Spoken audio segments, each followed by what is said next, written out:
আপনি কি জানেন পৃথিবীতে এমন একটি রেখা রয়েছে যা কোনো পাখি, প্রাণী, এমনকি একটি মাছও অতিক্রম করে না, যেন দুই জগতের মাঝখানে একটি অদৃশ্য প্রাচীর, বলতে পারেন ইনভিজিবল ওয়াল। কিন্তু কেন? কি এমন শক্তি লুকিয়ে আছে এখানে যা প্রকৃতিকেও থামিয়ে দেয়? মাত্র 30 কিলোমিটার জলপথের কথা ভাবুন। কচ্ছপ বা পাখির জন্য কোনো বড় ব্যাপার নয়, তাই না? তারা এই সংকীর্ণ প্রণালী অতিক্রম করে না।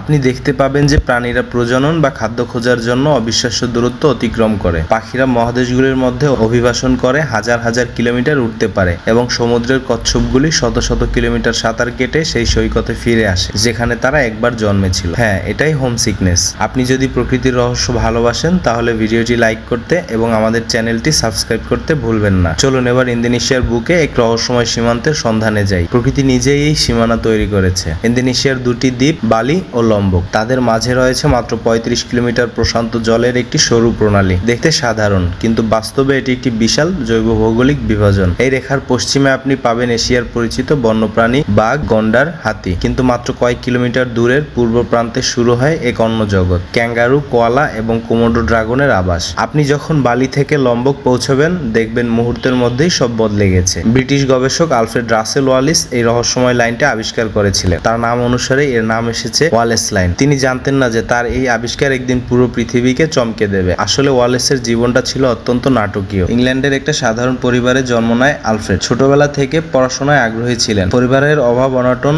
তাকে পড়াশোনা ছেড়ে তার বাবার সাথে, যিনি ছিলেন একজন কার্টোগ্রাফার অর্থাৎ মানচিত্রবিদ, তার সাথে যাত্রা করতে বাধ্য করেছিল। কিন্তু এই সিদ্ধান্তই ছিল তার জীবনের সবচেয়ে গুরুত্বপূর্ণ। এরপর তিনি বিভিন্ন জায়গায় ভ্রমণ করা শুরু করেন, যেখানে তিনি প্রাকৃতিক পরিবেশের সঙ্গে পরিচিত হন। এভাবে 1854 সালে ওয়ালেস মালয় দ্বীপপুঞ্জের মধ্য দিয়ে একটি অভিযান শুরু করেন এবং লক্ষ্য করেন যে বালি ও লম্বকের মধ্যে প্রণালীর বিভিন্ন দিকের উদ্ভিদ ও প্রাণী জগৎ দুইটি সম্পূর্ণ ভিন্ন জগতের মতো। একটি বিশ্ব দক্ষিণ এশিয়ায় বাঘ, গন্ডার, হাতি বাস করত, অন্য বিশ্ব অস্ট্রেলিয়ায় কোয়ালাস, মার্সুপিয়াল এবং কাকাটুসের আবাসস্থল ছিল। এই ভৌগোলিক বিভাজন ওয়ালেসের মনে অনেক প্রশ্ন উত্থাপন করেছিল। 8 বছরেরও বেশি সময় ধরে ওয়ালেস প্রায় 1,25,000-এরও বেশি নমুনা সংগ্রহ করেছিলেন, যা তাকে উল্লেখযোগ্য আবিষ্কার করতে সক্ষম করেছিল। হ্যাঁ, এই আবিষ্কারগুলি কিছুটা বিবর্তন তত্ত্বের ভিত্তি তৈরি করেছিল, কিন্তু ওয়ালেস লাইনের প্রকৃত রহস্য তখনও অমীমাংসিত থেকে যায়। কেন মাত্র 35 কিলোমিটার পানি একটি প্রতিবন্ধক হয়ে দাঁড়ায়? এই প্রশ্নের উত্তর খুঁজতে আমাদের ফিরে যেতে হবে কয়েক কোটি বছর আগে,